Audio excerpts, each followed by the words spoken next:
नमस्कार दोस्तों, स्वागत है आपका हमारे यूट्यूब चैनल मार्गदर्शन पर। उम्मीद करती हूँ कि आप सभी स्वस्थ होंगे।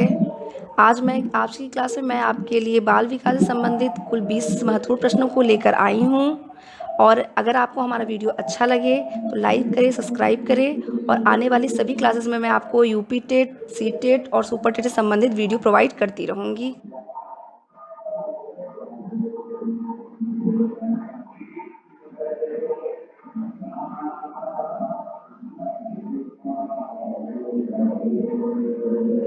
आज हमारे 20 प्रश्नों की श्रृंखला में पहला प्रश्न है, वर्तमान में मनोविज्ञान क्या है?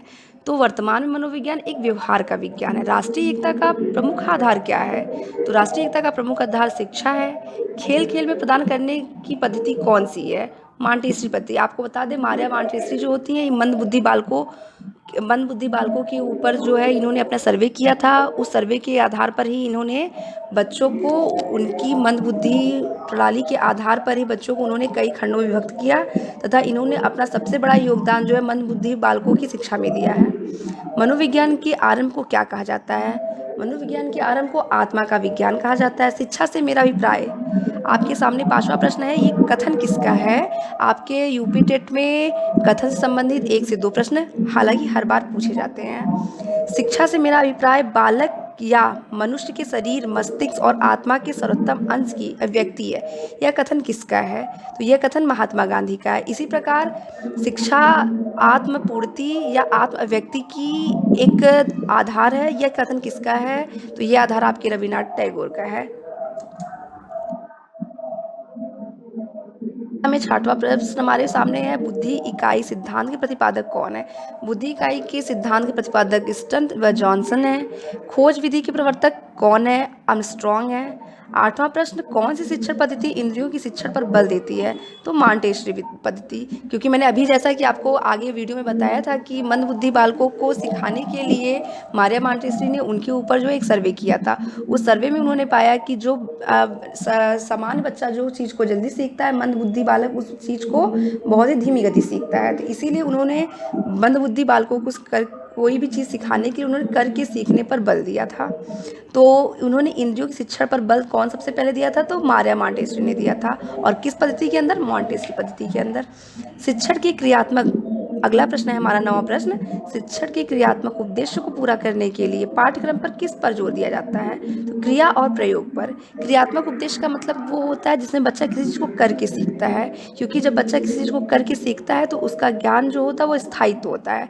स्थायित्व का मतलब बच्चा वो अपने आप से जब स्वयं उस क्रियाकलाप को करेगा तो वह उसके मस्तिष्क में सदा के लिए बना रहेगा। तो इसीलिए क्रियात्मक उद्देश्य को पूरा करने के लिए पाठ्यक्रम में किस पर जोर दिया जाता है? तो क्रिया और प्रयोग पे।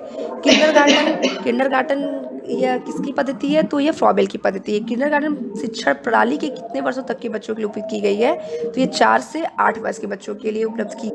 इसी श्रृंखला में हमारा 11वां प्रश्न है, शिक्षण के कितने चरण होते हैं? शिक्षण के 3 चरण होते हैं। पहला शिक्षक, दूसरा शिक्षार्थी और तीसरा पाठ्यक्रम। इन तीनों के बिना शिक्षण कार्य पूरा नहीं हो सकता है। शिक्षण की नवीन विधाएं क्या कहलाती है? शिक्षण की नवीन विधाएं उपागम होती हैं।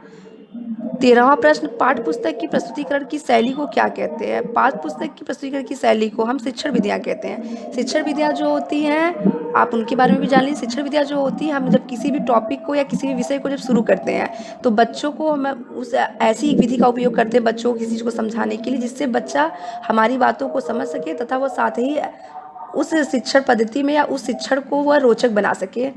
तो शिक्षण विधियाँ बहुत ही महत्वपूर्ण भूमिका निभाती है हमारी पाठ्य पुस्तक या पाठ्य वस्तु को शैली को प्रस्तुतिकरण में।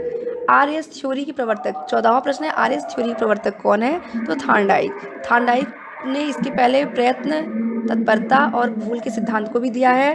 तो आरएस थ्योरी के जो प्रवर्तक है वो आपके थार्नडाइक है। 15वां प्रश्न आपकी स्क्रीन पे है, उद्दीपक अनुक्रिया के सिद्धांत को किस नाम से जाना जाता है? तो उद्दीपक अनुक्रिया के सिद्धांत को प्रयत्न एवं भूल के सिद्धांत के नाम से जाना जाता है।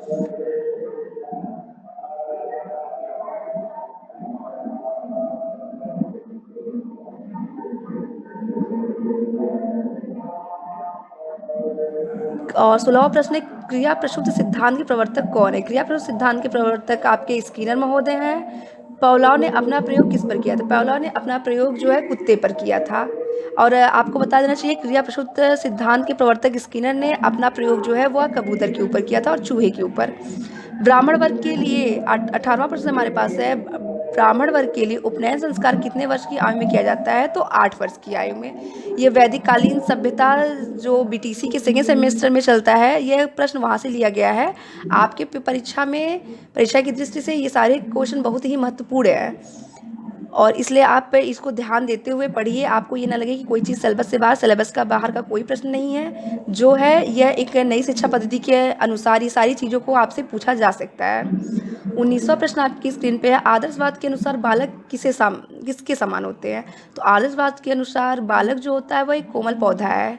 कोमल पौधा मतलब जिस प्रकार माली एक पौधे को, आप देखते हैं ना, एक पौधे को जो है संचित करता है, उसकी देखभाल करता है तथा उसकी एक बीज अवस्था से लेकर उसकी प्रौढ़ावस्था तक में अपना सहयोग देता है। उसी प्रकार जो होता है एक शिक्षक, वो बच्चे की विकास की हर गति में उसका सहयोग देता है।